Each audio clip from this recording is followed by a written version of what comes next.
Hi everyone, welcome to this week's video as we take a summer of resting and growing in Mark. You know, as Lutherans, we are traditional people. We have lots of traditions. In fact, I heard someone say that if you do something more than once in the Lutheran Church, it becomes a tradition.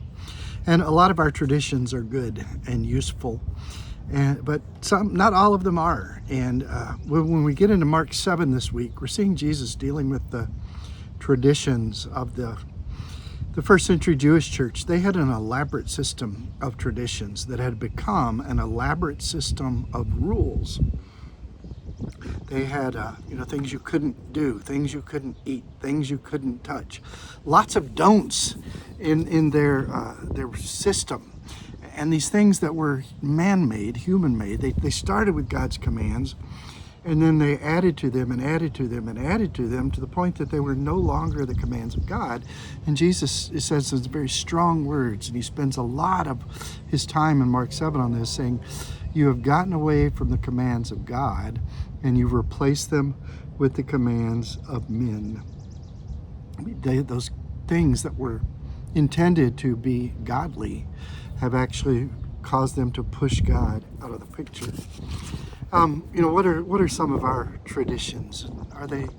Are they meaningful, or have they become just some sort of man-made rules? I want you to think about that. Think about some of these things we do weekend after weekend in worship. Some of these things these expectations we have. Which ones are good and useful? Which ones have become rules?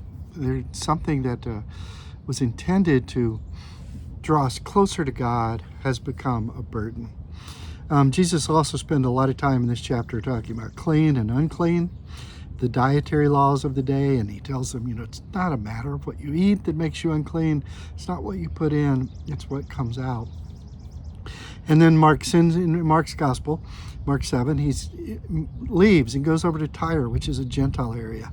And we see a Gentile woman as an example of what faith should be. And it's an interesting encounter. So Jesus says some things that we don't expect Jesus to say. I'd love to know the expression on his face when he's saying those things. But we'll discuss those in Bible class Sunday. I'd love to have you join us. We're 8:30 in the fellowship hall and on Zoom. If you'd like to join us online, just send me an email and I'll get you a Zoom invitation. Have a great week and be watching for those traditions, the useful ones and the unuseful ones. Bye-bye.